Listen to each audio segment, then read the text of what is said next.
I want to bring in for more on this discussion Ron Carson, who is the owner of Cool Action Suits, also Sanjay LaForest, a restaurateur who owns the eateries Le Privé and Casa del Toro right here in the New York City area. He's also the founder and owner of the marketing and consulting firm Privé Group. Gentlemen, thank you guys both for joining us. And of course, Kate, thank you very much for being here as well.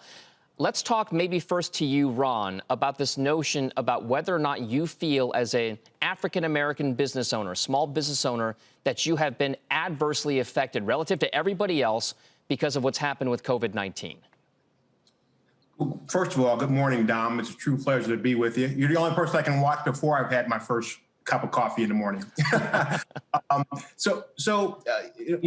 Through my business, the Cool Action Suit, it's a little bit different because we kind of had an existing infrastructure. The Cool Action Suit started because of my long history in public service. I always wanted to just make a difference in the world and be the change I wish to see, in the words of Dr. King. So after leaving federal service, after leaving the White House in 2017, I wanted to start a business that could kind of bridge that racial divide between the historically challenged African-American community and the law enforcement community. So throughout that time, we kind of had an existing infrastructure with the federal law enforcement officers whom I worked alongside with for the 2 decades that I served in public service. So during this COVID-19 challenge, we've already had that existing infrastructure that kind of wouldn't go away because with federal law enforcement officers, suits are kind of like a natural resource. You're kind of like food, shelter, and water. You need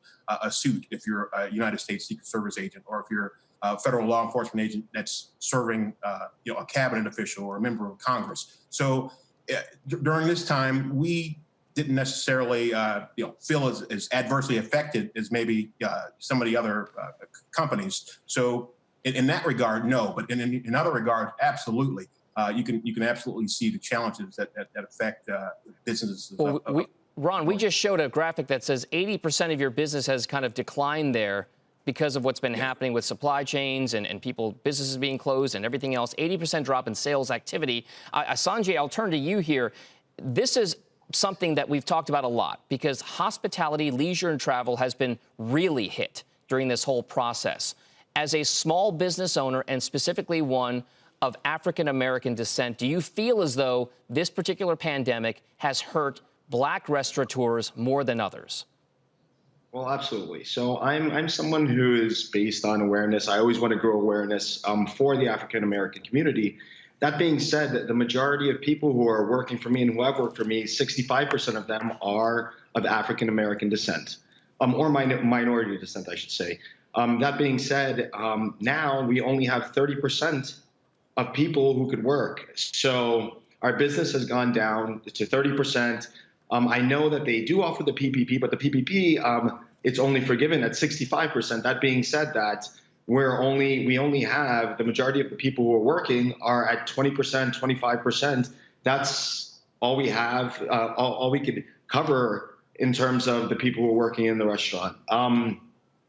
I feel as though that we're specifically targeted at times through being African-American. Unfortunately, that's what it is. But awareness and change is what I'm always about. So I try to show that and advocate that for the minority community as well. Sanjay, this is Kate. I'd love to jump in and ask you, just as a restaurateur, the industry at large is asking for a specific carve-out in the next aid package from Congress because it's been so hard hit. What's the investment been like for you to, put up screens, have outdoor seating, whatever it is to stay afloat? What's that been like for you, and how expensive has it been for your business?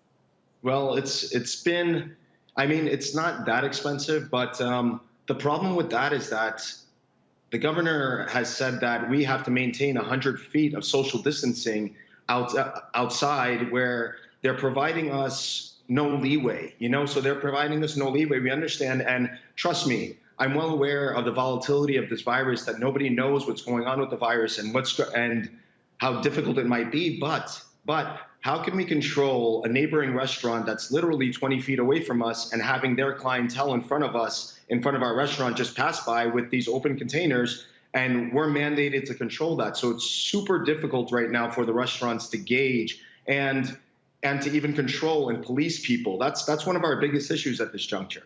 Ron, let's bring you back into the conversation here as well. Let's talk a little bit about what you think the government can do, the business community at large, everybody can do to kind of bring more clarity to allow your business to actually do better. What is it that you are looking for as a small business owner from the government to help you stay afloat or to thrive or to get through this whole pandemic? Well, that's an excellent question, Dom. And during this pandemic, it's kind of given us a chance to think strategically and think collaboratively. So I've reached out to my United States Senator, Senator Portman from my home state of Ohio, Senator Sherrod Brown from my home state of Ohio. I've reached out to the executive branch to try to collaboratively work. I'm a made in America business, so I'm thinking strategically. I'm thinking we make suits in our normal everyday life. However, during this time, let's make uniform. The United States Postal Service can benefit from a moisture wicking fabric for their uniforms. The TSA agents can benefit from a uniform that they can move freely in, and they can be comfortable in, that they can be cool and comfortable in at all times, such as the Cool Action Suit, which is a suit that the world's first patented, completely moisture wicking business suit for men and women. We can, the fabric is transferable to FedEx and to UPS and again, TSA and the United States Postal Service. So I've reached out to the government to say, hey, during this time, so that my business can not only survive, but strive, let's work together and think strategically. Help me make inroads into the United States Postal Service, into TSA, into other places. So I've reached out. Unfortunately, to this point, it's kind of fallen upon deaf ears, but we're still hopeful that the administration can pick up the phone. Hopefully, people are watching right now in government that can say, "Hey, let's reach out to the Cool Action Suit. Let's see if they can have that the knowledge to help us in other areas of government." All right, Sanjay, we're going to give you the last word here, okay? What exactly is your biggest frustration, and what's the thing that can help you the most in the coming months to make sure that your business comes out of this on the right side of things?